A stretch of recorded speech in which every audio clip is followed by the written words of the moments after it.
National. Isang mapagpalayang araw po sa ating lahat, lalo na po sa ating mga kababaihang lumalaban.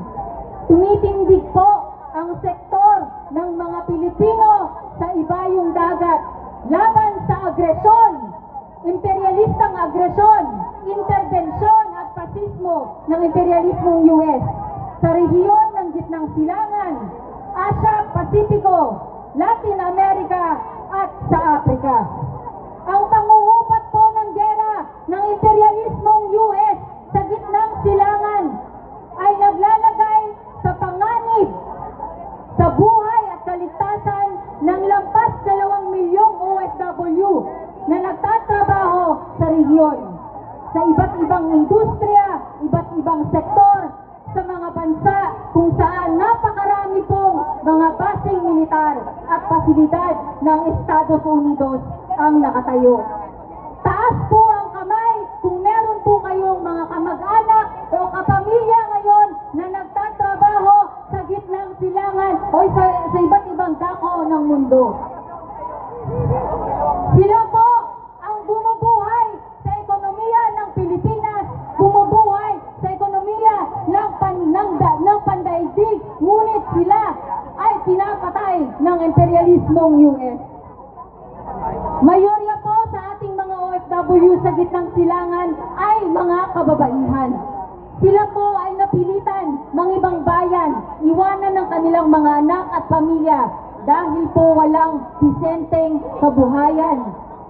Matindi ang kahirapan dito na nararanasan nila sa ating bansa. Pilit nilang sinusuong ang mga mapanganib na lugar sa labas ng bansa, sa ibayong dagat, para lang buhayin ang kanilang mga pamilya.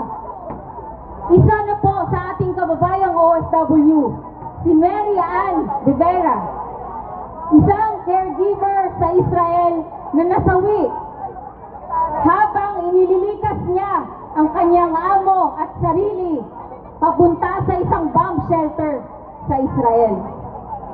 Marami pa po ang mga kababayan natin na nanganganib ang kanilang kabuhayan, nanganganib ang kanilang kaligtasan.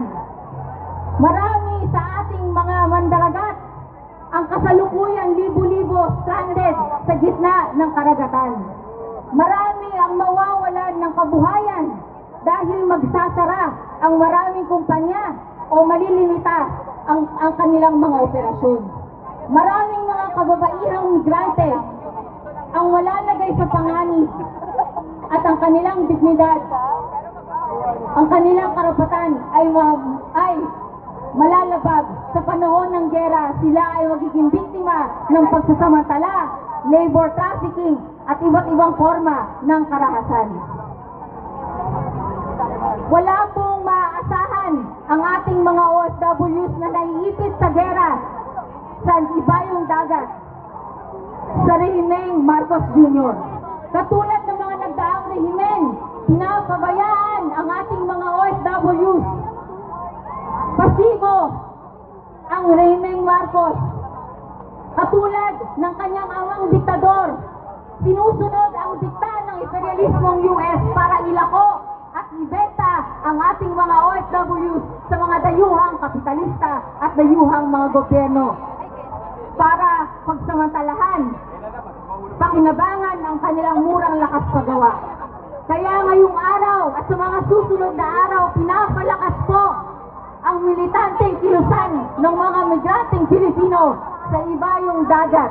Nakikiisa kami sa mga manggagawa na inaapi, sa mga mamamayan na inaapi para labanan ang imperialismong US.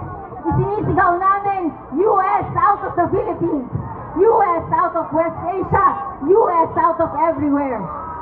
Maraming salamat.